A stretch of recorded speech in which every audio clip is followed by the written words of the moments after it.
Welcome back to the Top Notch Documentaries YouTube channel. Casey White is a name that many remember from earlier this year. A 38-year-old who stood 6'9". His story stood out in April this year because of his jailhouse escape, orchestrated by a CO named Vicky White. The tale of this partnership highlighted flaws within the jail and prison systems and showcased just how easy it was for an inmate to escape. Like with many other cases of a similar nature, this case ended abruptly and deadly. Today I cover this jail escape.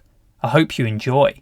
Casey White was trapped. Having been convicted of a 2015 crime spree, his life was officially over. White had tried to murder his ex-girlfriend and even kidnapped her roommates. The 7 counts really expressed his violent nature, and he'd only just recently been freed from prison, following a 3-year sentence for beating up his own brother with a sledgehammer handle. Clearly he struggled to readjust back into society, and now he had to readjust to a new society, the incarcerated one. White had made the decision to willingly confess to an unsolved 2015 murder. Casey had actually wrote to a specific investigator from the Lauderdale Sheriff's Office in June 2020. Whether he just wanted to be transferred from prison back to jail to make it easier to escape is unclear, but for whatever reason he allegedly confessed to the October murder of 58-year-old Connie Ridgeway. The crime itself was savage, and police had knocked on her apartment door on October 23, 2015 in an attempt to locate Connie and verify that she was alright.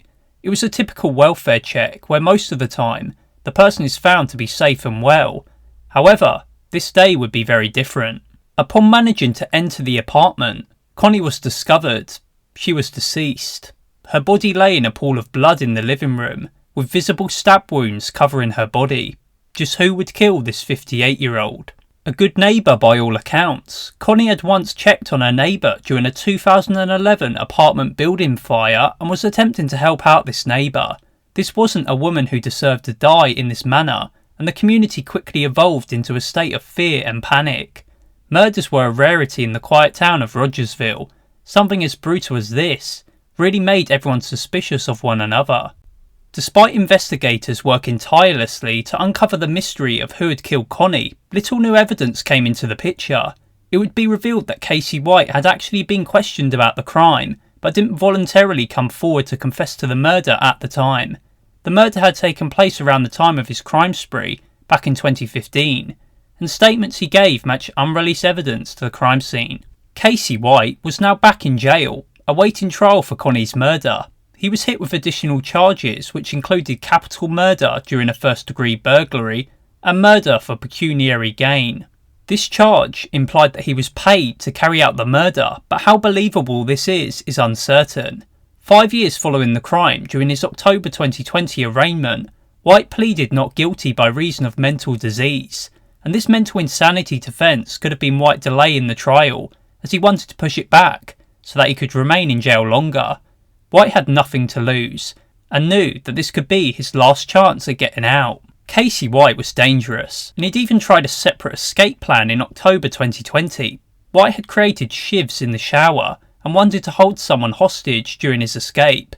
The plan was discovered by COs, but White was kept at the jail and forced to be escorted by 2 COs at all times. He was a high-risk prisoner, yet nothing was done to transfer him to a more secure jail. Sometime during this long process, Casey White struck up a romantic relationship with 56-year-old corrections officer Vicky White. Even though this is Alabama, these two weren't related. Vicky White had been in the Department of Corrections for most of her employment career, working as the assistant director of the Lauderdale jail. She would have had to rise through the ranks, and so she wasn't oblivious to the manipulative nature of the inmate population. Vicky was coming to the end of her career and had handed in her retirement notice not long before. Reasons as to why Vicky made this terrible decision are not verifiable, but there are some theories and hints that could explain her fateful choice to help Casey White. The first one being her retirement. As mentioned, Vicky had been working for the DOC for most of her working career. She'd been in that field for 17 years and had been awarded with Employee of the Year 4 times during this 17-year time frame. Vicky's whole identity probably revolved around the DOC, and leaving that all behind would have been daunting to say the least. she would be spending most of her time at her house, alone. And that takes me on to the next potential reason. Vicky White's ex-husband had passed away 3 months before this took place, in January 2022. She had originally divorced him many years before, but remained friends with him. Whatever impact this may have had on Vicky is unclear, but it's possible that it contributed to feelings of isolation and sadness while she was outside of work. Either theory for why Vicky threw the rest of her life away just isn't clear. It also isn't clear just when the jail romance began, and it very well may have began 2 years prior in 2020 when Casey White was transferred back to the county jail awaiting trial. He'd been in the jail for 2 years and so had plenty of time to work his charm on Vicky, or vice versa. We often hear that the inmate coerces the guard to participate in the escape, but apparently Casey White wasn't attempting to force Vicky White to partake in any escape attempt. I have no idea how they came to this conclusion, but I'll run with the local sheriff's statement. Vicky was described later on as being the mastermind behind the whole thing, and evidence for this was shown based on the preparation that she'd taken some time in advance. Vicky had sold her 3-bedroom house well under market value and moved in with her mother not long beforehand. On the day of the jail escape, April 29th, Vicky told her co-workers that she was taking Casey White out of the jail to a mental evaluation at court. For whatever reason, nobody saw or reported the red flags. It could have been Vicky's high status within the jail. She was assistant director after all, or perhaps nobody paid any real attention. I'm sure that other inmates knew about the so-called secret relationship. I can't see something like that being kept secret in a jail for that long. Word gets around in society, and rumours spread like wildfire. Amongst inmates in such a confined day room, I'm sure that drama and information never stay secret. Vicky White had pulled up to the jail and escorted the handcuffed White outside to her vehicle, and this would be the starting point of an 11-day nationwide manhunt for both Vicky White and Casey White. Within 3 hours, other COs realised that something was amiss. Vicky hadn't returned, and Casey was not around for count. He was gone, and upon replaying surveillance video, he could be seen leaving the jail facility. Automatically following this escape, the US Marshals jumped aboard the search teams. A friend of Vicky's had received a phone call earlier the same day from Vicky. She was at a local sporting goods store and requested a pickup. Given their close bond shared working in the DOC, the friend arrived and collected Vicky. It was strange as Vicky was usually on the ball and drove herself to work, but on this day, she exclaimed that she'd locked her keys in her vehicle on accident. The friend shrugged it off as just being a simple mistake and drove them both to the jail. In reality, this so-called mistake was the beginning of Vicky White's plan. She'd parked an orange Ford Edge in the parking lot of the sporting goods store, the secondary getaway car following the jail escape. Investigators did a check on Vicky's financial records when they realised that she'd orchestrated the escape. They found purchases for men's clothing and sex toys. Law enforcement searches continued in the immediate area following the jail escape, and everyone was wondering where the pair had gone. Some speculated that Casey was using Vicky, ready to get rid of her at a moment's notice, and he may have planned on doing so. Experts claim that Vicky was simply a liability to Casey, and her use would run out. He was distinctive given his height, and the coverage of the media prevented him from simply walking into a store. He desperately needed Vicky and her assistance.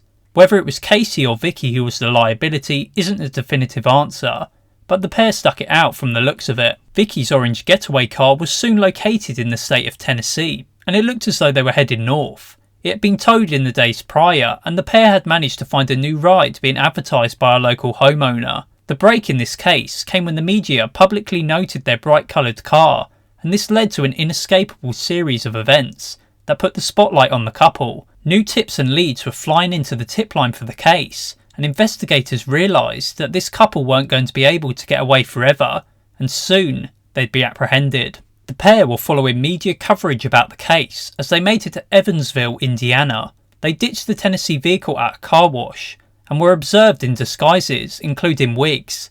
It was in Evansville that they paid a local homeless sex offender to register a hotel room in his name for 2 weeks. Given the media interest in the case and the fugitive task force hot on their trail, the pair would be tracked to this hotel room. A surveillance crew was stationed to monitor the hotel building, and both Casey and Vicky soon exited their room, wearing disguises yet again. They hopped into a new vehicle and began driving. More police descended on the scene, and a tail was put in place to follow the couple. Sensing that something wasn't right, Casey, who was driving, sped up, and a pursuit began.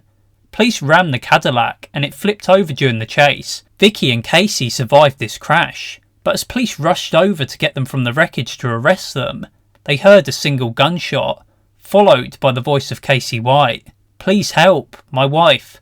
She just shot herself." Casey was crying when police made it to the vehicle. Vicky White lay deceased, having ended it all with a pistol. Casey was handcuffed and taken back into custody. Hit with Vicky's murder because he technically caused it, Casey was booted from Indiana and extradited back to Alabama and to a different jail this time. Casey must have been pretty smitten by Vicky, as he referred to her as his wife. He had only been free for 11 days and was now destined to return back to the prison system. This case is a tragic one. Many still struggle to comprehend Vicky's actions, but love can be a dangerous thing. Some reports indicated a planned police shootout, followed by a suicide pact, but this probably won't ever be verified. Whatever the reason for the tragic play of events, I doubt that it'll be the last story when it comes to guards falling for inmates. To this day, Connie Ridgway's family are still awaiting justice for their loved one. Connie's sons were happy that Casey was recaptured, but the process is still not completed, even given his confession way back in 2020. And the possibility of more people being involved in the case drags it out. Cases like this take time, but hopefully justice will soon be delivered in Connie's case. This has been the story of Casey White's jail escape. As always, thank you for watching.